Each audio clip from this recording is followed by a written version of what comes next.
GM, everyone. Welcome to another episode of One Big Idea. I am your host, Austin Hurwitz, recording live from the WeWork in Miami, Florida here. It's a wonderful day. We are joined today by the wonderful freshmen of LNRZ DAO. So we're going to have a super episode I'm very, very excited about. Up deck first is Madalen Duke. Madalen, how you doing today? What's up? I'm good. How are you? I'm doing great.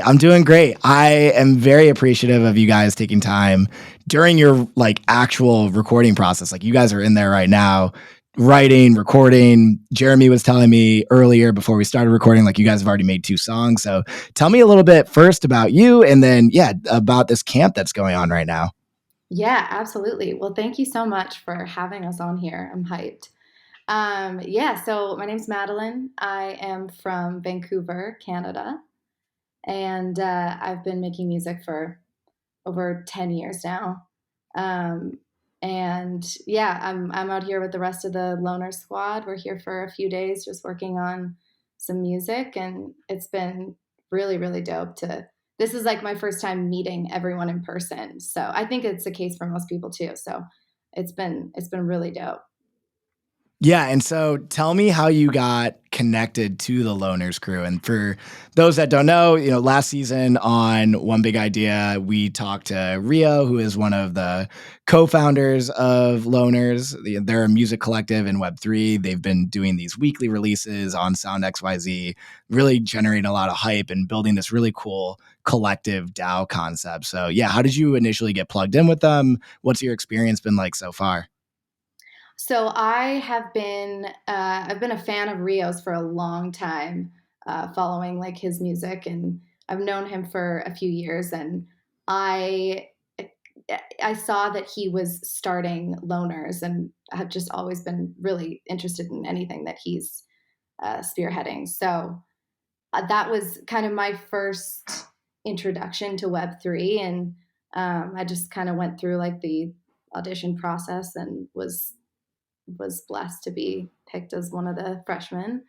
Um, What does that audition process look like? it was basically like a submission process. I sent in, I think it was 1 or 2 songs, and just like a bio and yeah, Yeah, yeah. and for those that don't know, like how many people are in Loners right now? Like I think there's 5 freshmen, is that right? There's 5 freshmen. Yeah, yeah. So Got it.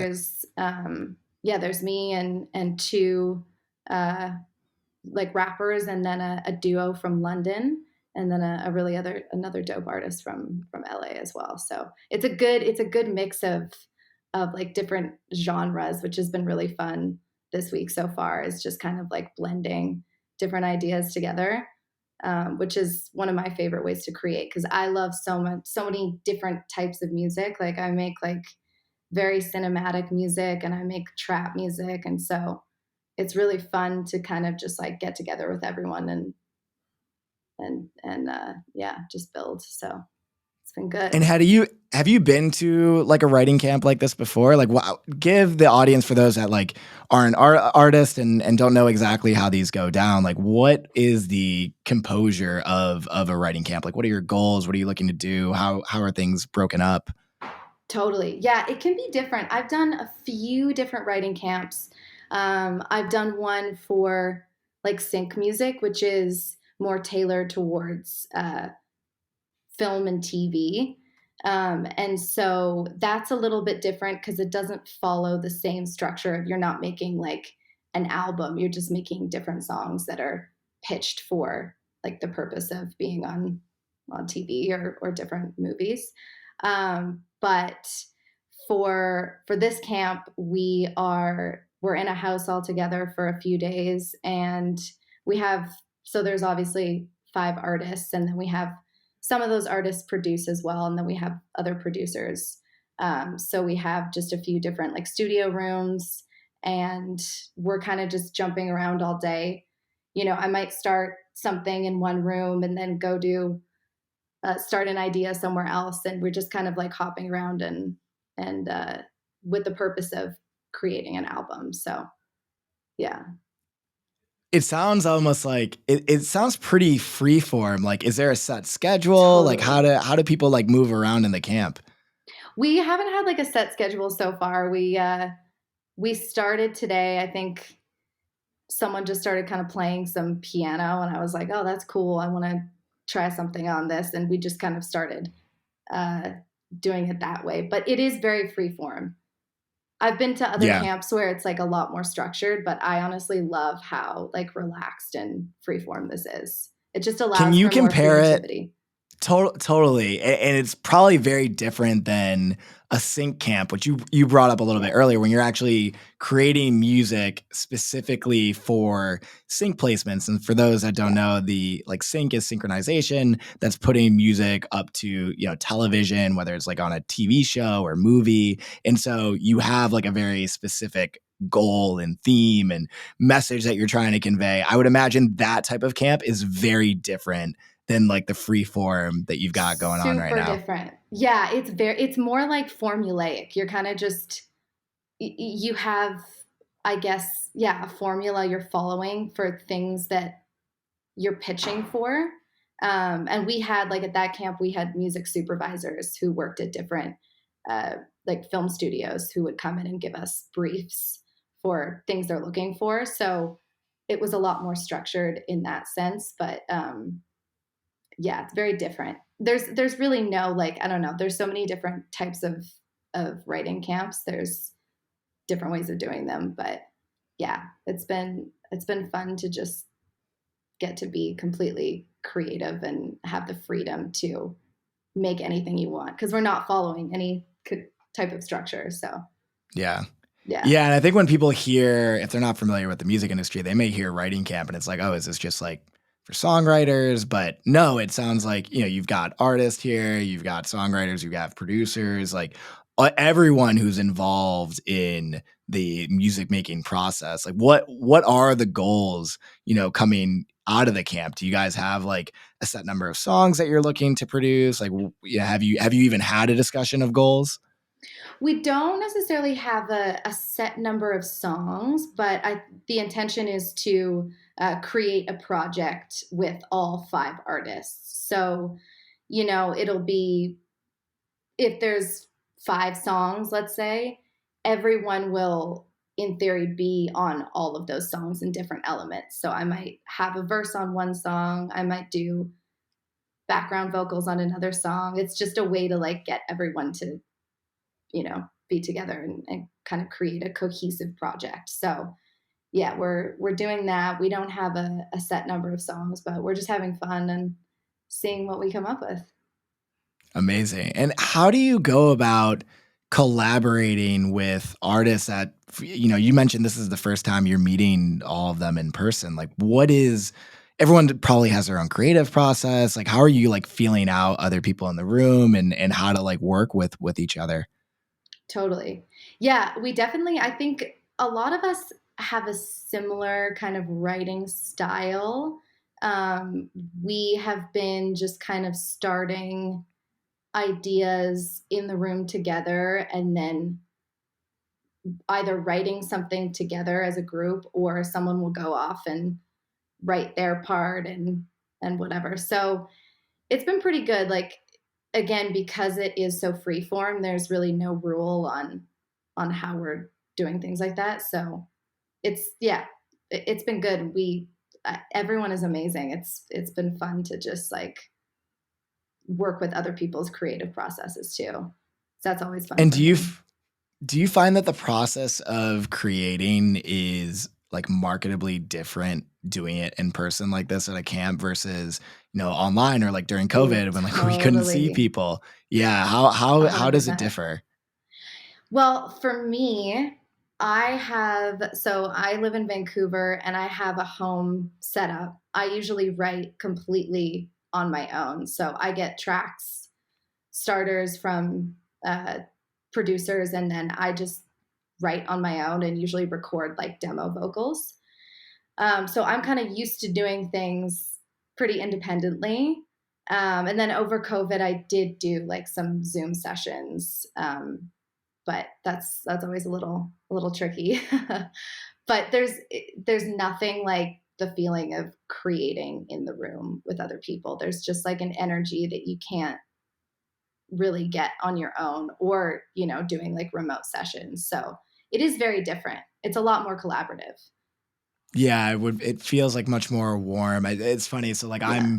I'm down here now in Miami. For a lot of people that are on my page will know that I recently just joined Doodles, and so anytime they have like a big launch coming up, they all get together in person because you can't really replicate that feeling of like being in the same room. The serendipity that goes up, even when it's in the small moments, right? It's not necessarily in the act of creation. It's setting yourself up to always be like ready to create. It's like going on the walks when you're not thinking about it. It's like being in the right headspace, just like around the right people and like energy and vibes. And so, yeah, I definitely relate to like anyone who's going on any creative endeavor, like trying to get as much time in person to allow for that like serendipity and be able to feed off of each other's energy.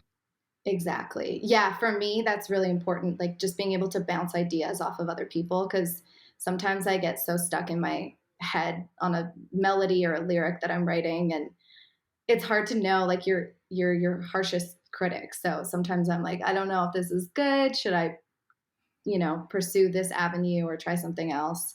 So just being in the room with other talented people that you're able to bounce ideas back and forth, and maybe something that you say sparks an idea for them and vice versa. And it's, yeah, hard to Yeah, it's replicate a on your own. beautiful, complicated, messy process that just like Yeah, you look at the end of it and it all seems to work out. I'm curious, how did you originally get into Web3 to begin with? Like what drew you into the space? What were you hoping to get out of it? Yeah, why don't you just like take us through your Web3 journey? totally. So I was stuck in a really bad management deal for a few years, as I know is the case with a lot of artists. Classic story. And during that time, I was not able to release any music. I had no like creative input. I had no input on what I was releasing, when I was releasing it, and that's really tough as an artist, because you know you want to be able to have that control. And so when I got out of that deal, I just realized how important having that ownership is, and for me at least, being independent. But then, being independent comes with financial challenges. Obviously, you're Yeah. not backed by a major label. So if you're releasing, it's usually self-funded, and that can be tricky. So um, yeah, I first got introduced to Web3 through Rio, because around the time that he was kind of doing it, and it was just really intriguing to me as a way to maintain ownership and the freedom to just release music whenever you want.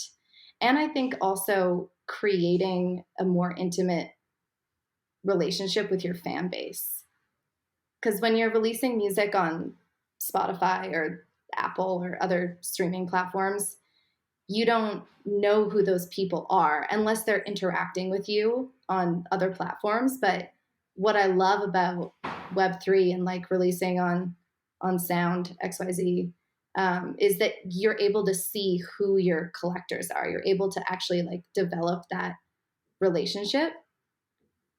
So yeah, Yeah, I think that's a really, really big point that I want to make sure the audience doesn't miss. This idea that when you release on traditional Web2 streaming services, you see play counts. Maybe you see some like demographic exactly. data. Everything is aggregated. You don't have a personal relationship with these people. So even as you think about creating lasting relationships with your fans who want to be a part of your journey, you don't really have a direct way of reaching them. Yeah, I remember I spoke to Verite probably like 6 months ago at this point, and she mentioned how going on tour, you would imagine that like you would be able to reach out to all these people that are coming and supporting you, they're buying your merch, whatever. But the venues, in the same way that like streaming holds the data, the venue would hold all of that information. Like you wouldn't actually be able to see any of it. And so this is like a paradigm shift that I think a lot of traditional like streaming listeners may take for granted. but it is a big deal to be able to like build direct relationships. So I'm curious, because of that ability to have that direct relationship, like how has that changed your release strategy or like how you communicate with your fans? Totally. Well, it's interesting. I haven't done too many NFT drops on my own. I've obviously done some through loaners, but it's definitely changed the way that I want to release things on Web3. I think that going forward, I will want to release music in like on Web2 and Web3 in tandem, because you're able to, yeah, just have that connection and just like a different way of releasing, I guess. Yeah, so you've released a couple tracks on Sound. You've had your loaners, you've had your own release. What are your plans for 2023? Yes, I am working on an EP right now. It'll probably be about 5, 6 songs, and the plan is just to drop 4 or 5 singles off of the EP and then release the EP altogether.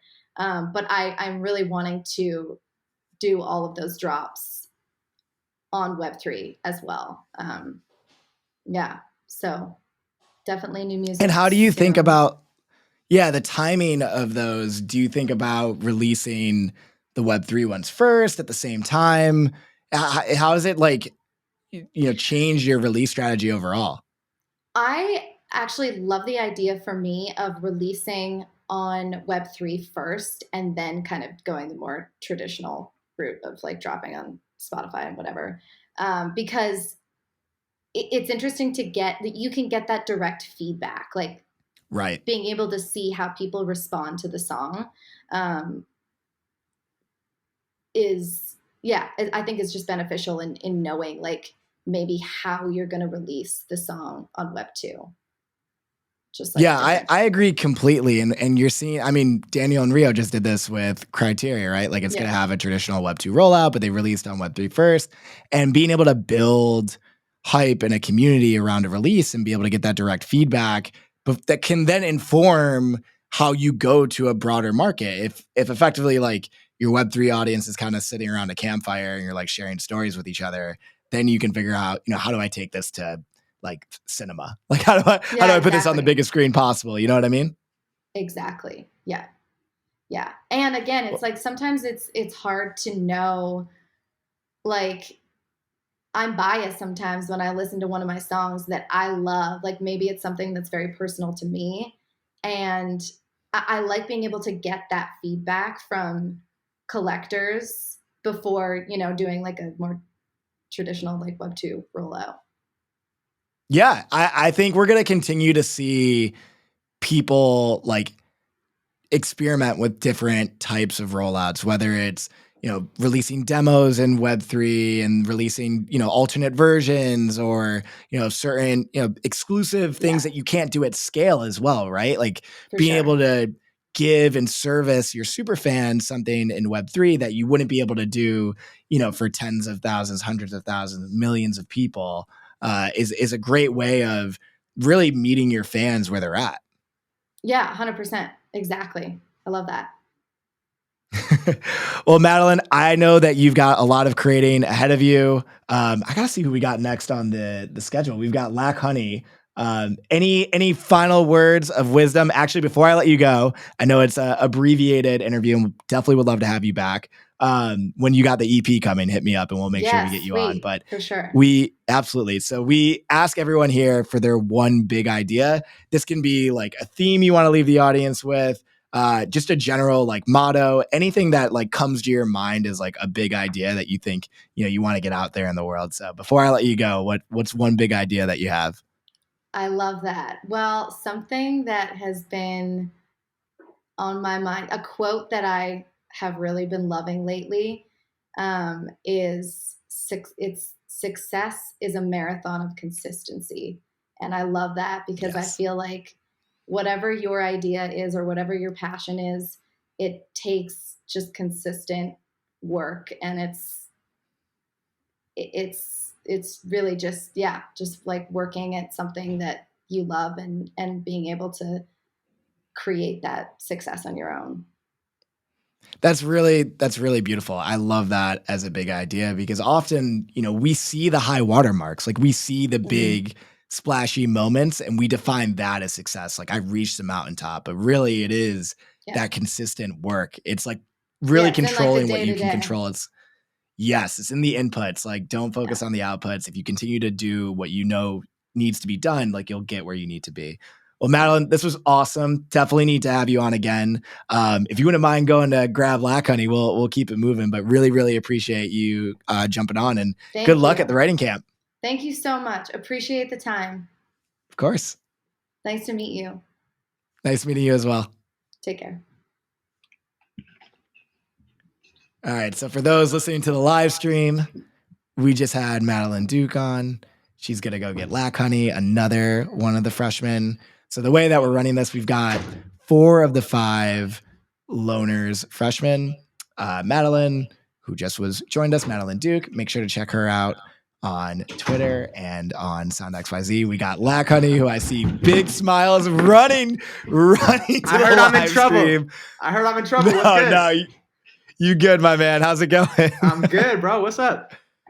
Oh man, it's good to have you here. Bro, why are you so handsome right now? What's good? Oh, stop it. What's the deal? I'm just trying to match you. Come on, man. Come on. This is a good start. I love it. So, Lackhoney, why don't you give everyone a brief 101, who you are, what you're about.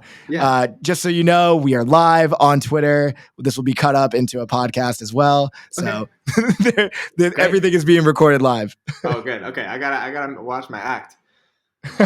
So the 101 on me is I'm ass. It's just all bullshit. No, I'm just joking. So I've been making music for about 7-8 years now. In the typical like Web 2 world, I released about 120 songs under the name Lackhoney. I had a big like release string for like 4 or 5 years in college, and I've always produced and made all my music myself. Always mixed it all. Always wrote it all. It's been very like in-house. These days, I'm looking to the future, and I'm actually, funny enough, like I'm Lackhoney at this moment, but I'm dropping a collection early next month. That's gonna start the rebrand. Alpha, yeah. So it's gonna start the rebrand into my actual name, which is Ali. Ali. So essentially, the plan is to wind Lackhoney down, and we're gonna be doing that. So I'm dropping a collection next month. I'm fucking excited, dude. I'm very, very. Let's go. Have you seen the views out of here? I got. You want to give the audience a quick view? It was before we started recording. Yes. Give them the view, bro. Look at this shit right here, bro. So you guys are outside of Joshua Tree right now, right?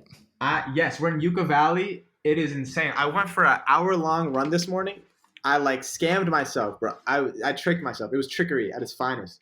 I scammed myself into running 4 miles today, and I don't run that much. I'm like not a runner. Yeah.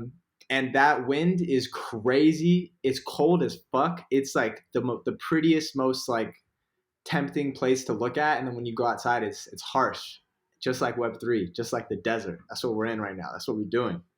I'm done bullshitting. The rest of this interview is going to be serious. I'm going to be. No, this is great. For those that don't know, if you haven't been to Joshua Tree, you have to check out the sunrises and sunsets. Like they're unbelievable. I don't care what anyone says. Like they're some of the best in the country. Just like the different like reds that you see, like it's unbelievable. So Ali, I don't know if you got up early enough for it, but you got to make sure that you check a sunrise while you're there. I have to, man. At home, I've been waking up at like 5 or 6 a.m. and like getting my life together and all that. Here, we were up a little bit late last night recording. We're on song 4 and we've only been for like less than a day. Yeah, we were just finishing up the 4th one last night, or just now actually, I should say. But because of that, I had to pull the all nighter. Wake up at 7:30. It was a late start for me today.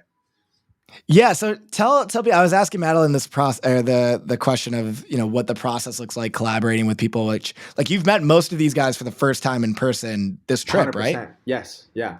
Yeah, so how do you go about like feeling out everyone's different creative process? Like you just mentioned that you basically stayed up really late at night. Like was anyone like an early bird? Like, yo, I'm actually gonna like call it early. Like how do you kind of like move and find your spot in space in this collaborative process? Well, I think right now we're waiting on 2 people to get here, so it's a Mhm. bit like small group experimentation. Yeah. So it's pretty easy. It's pretty easy to sort it out. The dynamics are pretty clear on like who's doing what, which is I think pretty rare, but very like welcome. Because even though it's our first time meeting in person, we've known each other and been working on music together for almost a year now. Like Right. think about when the freshman class was announced, when they were doing the loners like Twitter posts and all that, Yep. and then we did the freshman. I believe it was a lookbook, is what it's called. It was the loners' first or second post on Sound ever. And so to be here now, it feels like a really natural extension of something that's already been going on for a long time. So we kind of have like our ideas of what each other's strengths are. But the beautiful part is that we've collaborated a fair amount, but we obviously have a lot of other tricks in the bag. Everybody does that they haven't gotten to bring out yet. So it's really cool to kind of get your mind blown by everybody doing their own separate things. It turns into a constant like beautiful exhibition of like talent, but in a way that seems Yeah. really genuine. It's not like people are out here just like ego tripping, trying to get their like their idea heard just for the sake of it. It feels like we're trying to serve a bigger purpose making this project. So I'm really excited. I feel very, very blessed to be here, honestly. Yeah, it's really exciting. I'm super jealous of you guys. I would Come love through. to know. You know, Come through. yeah, We don't have any so room, but you might have to sleep on the floor. But you come cuddle with me. You can come with me. Yeah, if I got like an air mattress, I'm good to go. I Right. was scheduled to come out. We were gonna do a lot of this in person, Oh wow, and then that would have I been sick. took a job. So now I'm in Miami, but we keep it running. So Fuck yeah, yeah, I'd great. love to know your goals going into a writing camp like this. Like, do you have a sense of like what you want to accomplish, whether it's output or just like generally the type of vibe that you bring, or maybe it's skills that you're trying to learn that you don't otherwise get to like flex often? How do you like go in? What's your mindset going into something like this? Well, for me, it's an opportunity to really just focus on creating music that I haven't had for the last few months. So, just for context for everybody, I have a side hustle day job is what I call it because it doesn't take up most of my mental space and time as a pilot. And so I've been flying a bunch throughout most of this month, and also working on the Suites 2 collection, which, like I said, is coming next month, and then also doing the Suites 2 Web 2 rollout as well. So I'm about to fly to Nashville to shoot some more content for that. We were doing the video edits and like kind of locking in all the assets.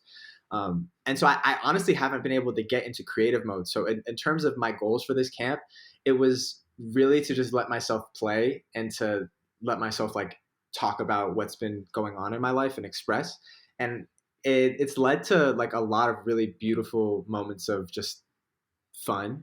I've just like so I set up in the bedroom up here. This is like Studio B, and Studio A is down in Yeah. the living room.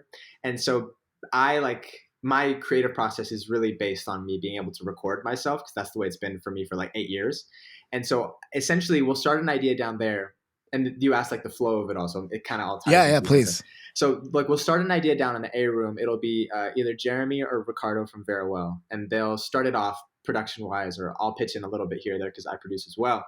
And then I'll be like, okay, cool, send me that. So they'll airdrop it to me, and I'll come up here, and like 30 minutes later, I'll come down and I'll send them something. And then by the time I do that, my part's done, and then the other folks in there have been writing, and we basically have a song put together in like 30 or 40 minutes, and it's been happening like pretty quickly over and over again. And the rest of the time is just like kind of fine tuning details, which is really fun. But the cool part about it is that we have Jeremy to fall back on, so we're just basically giving him full control over finishing the songs, and we get to do the best part, which is just brainstorm and shoot out ideas, and it's great. Yeah, maybe you could tap in a little bit more into that because you mentioned Jeremy. For those that don't know, Jeremy, I actually had on the Freshman Friday last Friday to talk about his project Dialogue as Clear Eyes with Bloody White. He's and one Lucas half was of. just in here. Oh, was he? Oh, amazing! Yeah. I still need to meet him in person. He's tall. But yeah, so Jeremy is like one half. Is he tall? Bro is like 8,000 feet tall. It's insane. I'm like, yes sir, yes sir. All right, so confirm that Bloody is tall as hell. Tall guy. Yeah, so Jeremy is one half of Marion Hill. He's Clear Eyes. He's really like he's one of the co-creators of Loners with Rio. Tell me a little bit about like working with Jeremy and Rio and being part of like Loners. Like what have you learned from them as they've created this collective? For sure. So much. Like Rio is a big FaceTimer for everybody who doesn't know. I think we all have our Rio FaceTime call like once a week where we just get on the phone with him for like 3 hours. And I would imagine those calls were different for everybody. For when he's talking to me specifically about like getting game from Jeremy and Rio, I think like just hearing a lot about his perspective about things that he's executed already. I mean, frameworks crushed, criteria crushed. He has so many things that he's working on now that are like going to be really incredible that I've gotten, the incredible privilege to like hear about and just kind of learn from before it even happens and after it happens, just hearing his reflections on it is really exciting. And so just kind of getting that perspective and insight has been a blessing. I would say like from Jeremy, it's been really cool to collaborate on a few songs with him outside of Loners as well. And seeing how much compassion he has when he enters a room. I mean, we were just talking about this downstairs. We were like kind of reflecting on his journey a little bit just now while you were talking to Madalen. And he was like talking about how he's a platinum record producer. And he wasn't saying this in a douchey way or anything. He was just like reflecting on this because I was like, oh man, I love that song. I know it's like kind of annoying because it's a hit song. He's like, that song pays me. I'm happy about it. Yep. And so I would say like you get a lot of really cool perspective from people who have executed at various different capacities and levels in Web 2 and in Web 3. And in terms of being here, there are people who everybody takes seriously. And like, I would say that, I mean, I think people take most people seriously in Web 3, but specifically like having the opportunity to be with people that put ego to the side and check it at the door and are really present. And that goes for all the artists that we're here with too, because like everybody's had careers in music for years. Like we've all been doing this. This isn't like the first time we've made music together or make music in general, I would say. But it really feels like a truly open and humble environment in a way that if I may talk a little bit of shit. Talk your shit. The level of winning being done by the Loners community, I was like, bro, motherfuckers are humble too. This is too much. It's too much. Somebody needs to be an asshole. Somebody needs to like come in and like punch me in the throat or something for me to like feel like this is real. But it's really a really, really good group of people, and it's just lovely vibes. You should come. You can come grab an air mattress, come hang out. Yeah, I gotta make the cross country flight from Miami. I'll be there. Yeah. I'll be there. Take the red eye. Be there in the morning. 7 to 10 business days. We'll ship you in a box. Yeah, right. Exactly. So tell me a bit more about how you got into Web3 originally, and what are your goals? You talked about. I'd love to know more about retiring or sunsetting Lackhoney and using your name. I think that's like a really big step. So one, how'd you get into the space? And then two, let's talk about, that step of using your name. Absolutely. So it all kind of came in at the same time. It was like November of last year. And so essentially, at the start of 2021, I had moved out of my parents' house and I was like, I'm going to be a full-time musician for this year. The thing about it was I had spent the previous few months building up savings essentially from scratch. And I had like $4,000 to $7,000 total. And this was at the start of 2021. I was like, I'm going to make it huge in music. This is before Web3 music existed. This whole year in 2021, and then I'll be good to go. And so 2021 kind of goes on. I'm driving delivery. I'm doing all these sorts of things, and I'm releasing a song every single week. I'm like working so hard. I have like, at any point I could, at that time, I could have played you 30 to 50 completely finished unreleased songs because of how much I was making, how hard I was working at that point. Probably still could, but they're not all finished now. So at that point it was a really big journey, and there was a lot of pain and sort of like emotional torment because I had a family that didn't always support me. And so to kind of get back on track towards the end of this year, I realized that like I wasn't going to be where I wanted to be in my pursuits in music. And coming to that realization was a really humbling thing. And just when the year looked like it was going to be a total L, I discovered Web3 because I had known about catalog previously. And so this is when like Dan was doing his gigantic mirror crowdfund. Ibn was going crazy. Like Halik was doing the 200K for 4-song insane situation. So it was like the first wave of the contemporary Web3 movement was really starting to go nuts. And I got in right at that point, and I was like, okay, cool. what's the deal? And it's so funny how things change, man. Like at that point, I was having a conversation with somebody when I just didn't know anything, and they were like, "Yeah, I don't know if editions and music NFTs are ever going to be a thing. I think we'll probably just be one-on-ones forever." And I was like, "Oh, okay, cool. That's it's good to know." And so, it's crazy to see how far everything comes. But in terms of how I got into the space, just like seeing people win and feeling like, okay, cool. I already knew about crypto. I already had done a bad job trading art NFTs. Like I already was doing something here and there. And now there's a place for me to really exist with my heart and soul as an artist. And so I was like, okay, cool. I'm going to step into this place and see what happens. And so while that was happening, and this ties into the art, it actually is very interwoven. Web3 is a really important part of this whole chapter of development for me. Yeah. The boys are coming outside right now. I'm looking at Bloody and Dave and Dan right now. You want to scan the camera over? Give the audience a peek. Scan the camera. I don't know how good this visual is gonna be. We're seeing live from the Loners writing camp as the boys come in. The boys come in. I don't know. I couldn't see the visual, so sorry if it was off. But no, it was good. It worked.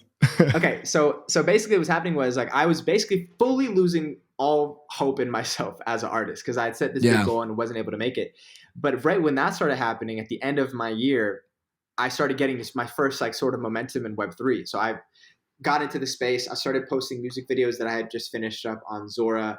My first one was bought by Buddha, who's an incredible collector and a really good friend of mine at this point. Second one was caught by Adam Diagelli of Noise DAO and of like many incredible things in his life.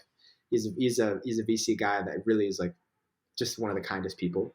And I'm having essentially calls in the morning while I'm at my friend's writing camp. We're working on finishing his album.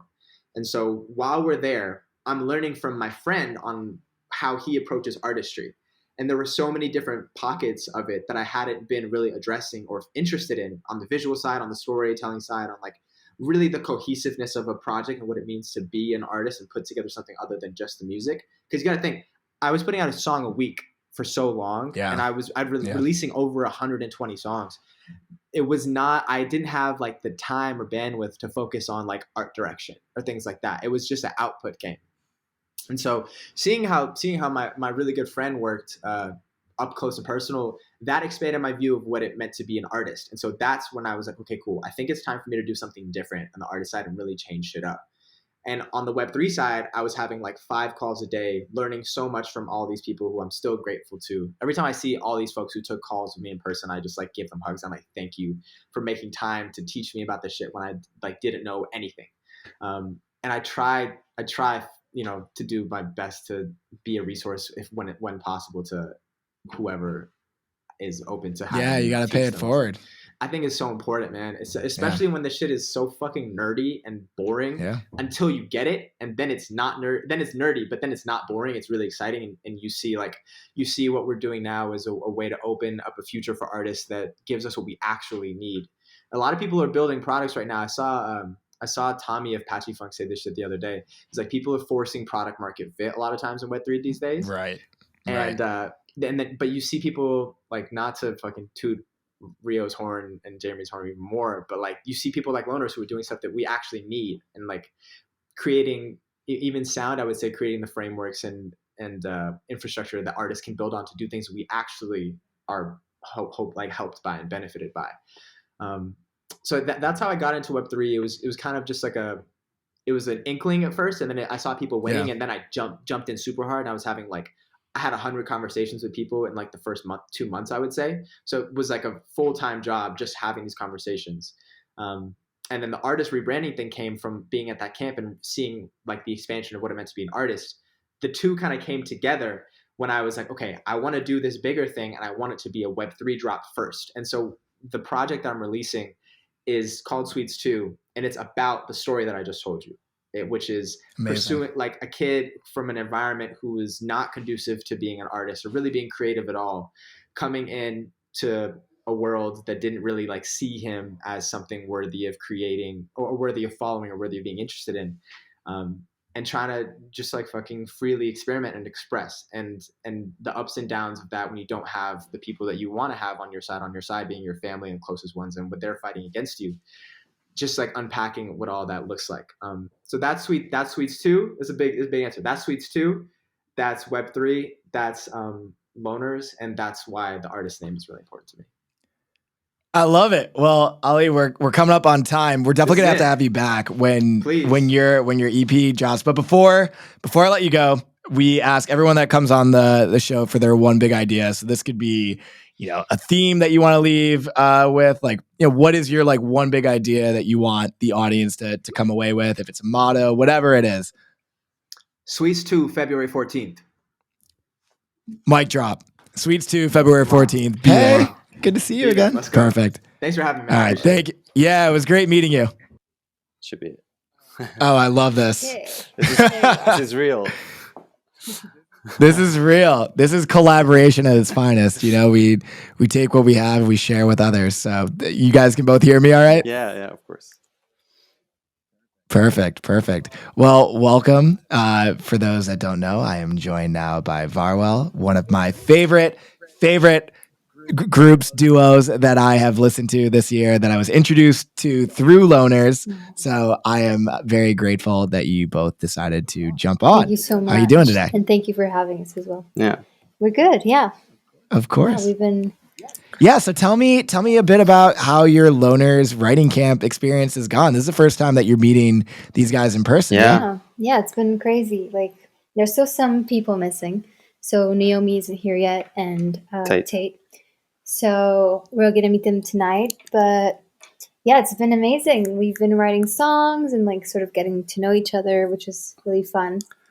Yeah. Yeah. We also flew in from the UK to be here for this. So it's been a cool experience. Yeah. Yeah. Oh my gosh. Hopefully you're not too jet lagged and you got a direct flight to LA at least. Yeah, we had like a 2-day like buffer where we're definitely jet lagged, but like now we're fine. Yes. Finally, like adjusted. Now you're good. Now, okay, Yeah. you fought through it. At some point, we woke up at like 4 a.m. and went to see the sunrise. Yeah, I guess that's what you do when you wake up at 4 a.m. But yeah, it's been cool. Well, I was just telling Ali, like, if you haven't seen the sunrise in Joshua Tree, you absolutely have to do that because it is like second to none. Yeah. It's absolutely beautiful.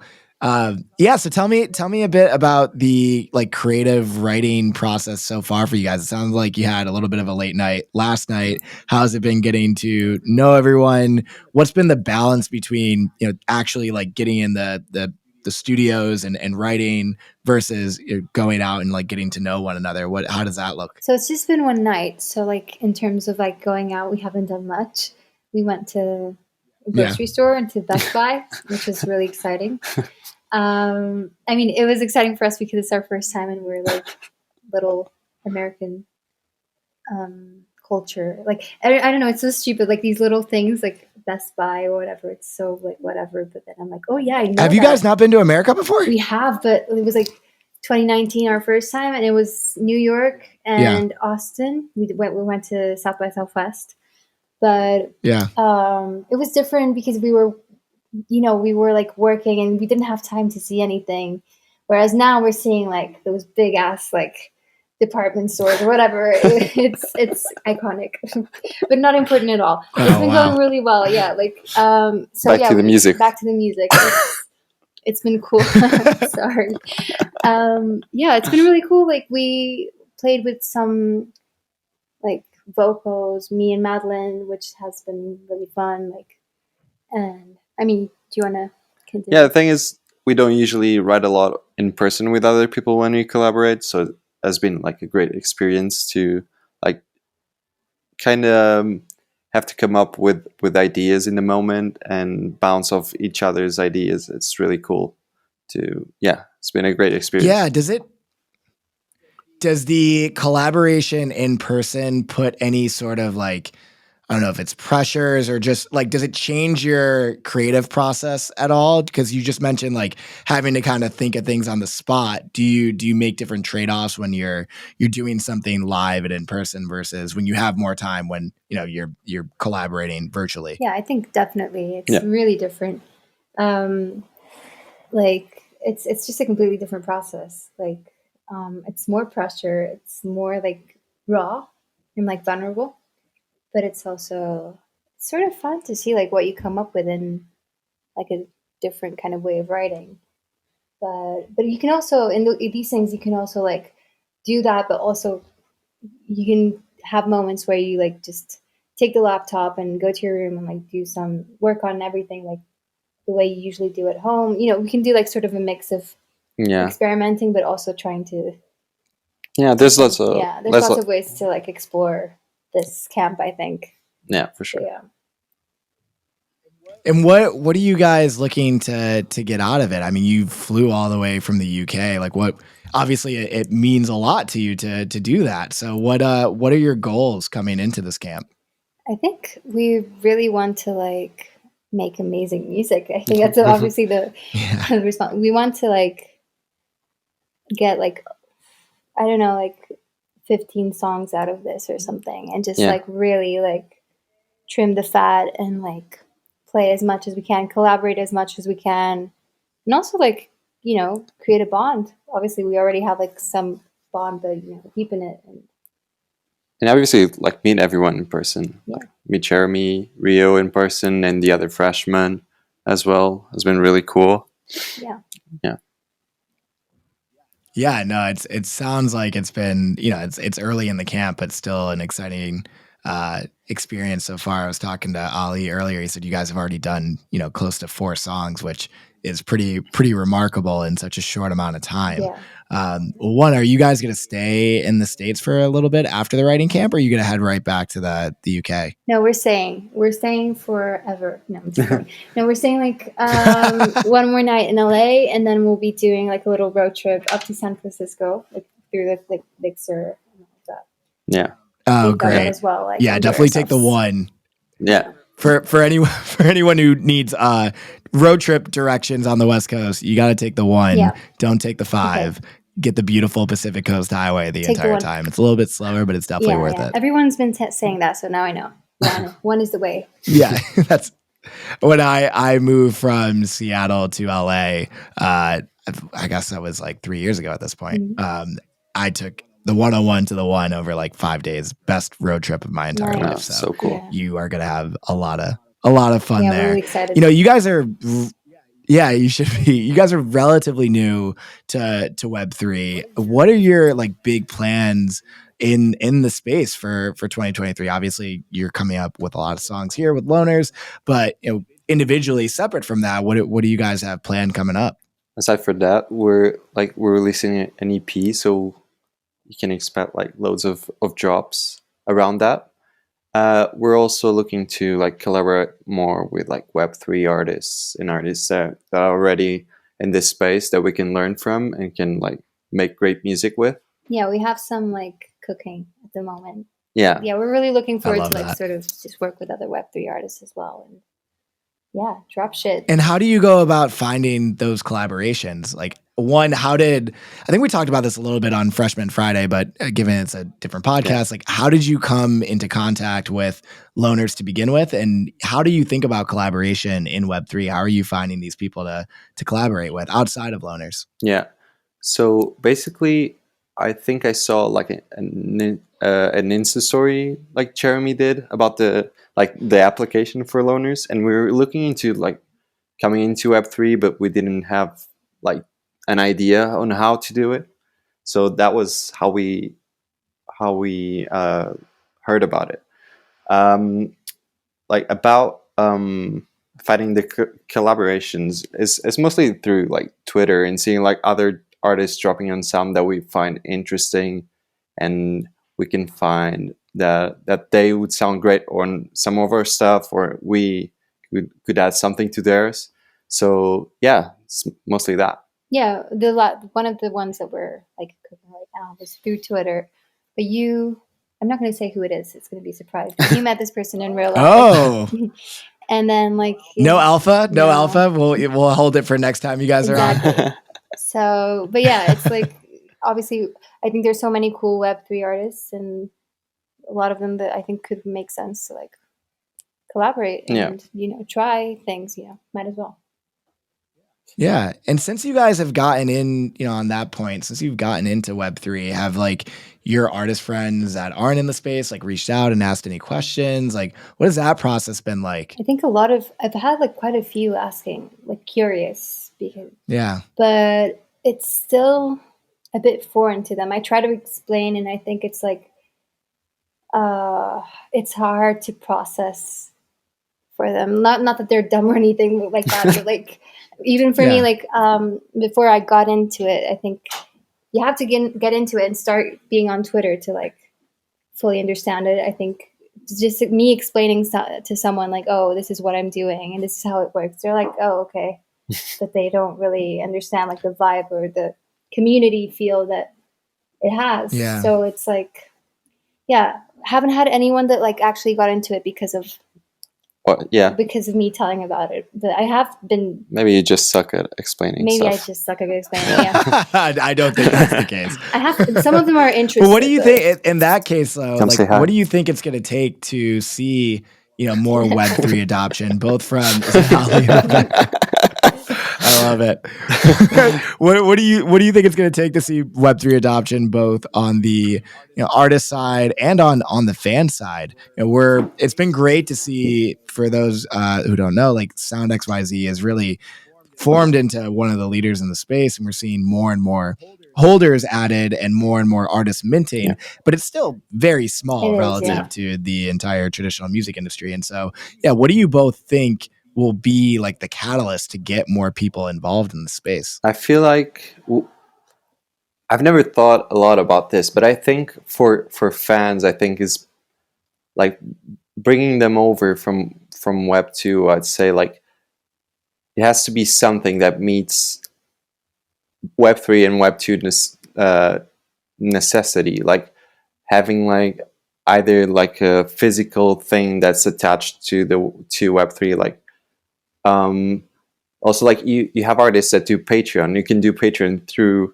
like NFTs, and that could be cool, like having something that you give to them, or and people will be interested in that. Maybe they have to, if they really like the artist, they'll have to like learn how to get a wallet and how to get some ETH there to mint. But I think once there's an artist that has a really strong fan base that people want to be part of their collector base, I think that'll happen. That's probably going to happen with Rio soon, and Daniel Allen. I think they're probably going to do that, and the other artists will come after that for sure. Yeah, I think in the perspective of like how do we get artists to join Web3, I think it's partially education, because like it's like any new product. Is people don't jump into a new product immediately. They have to like learn about it and understand it.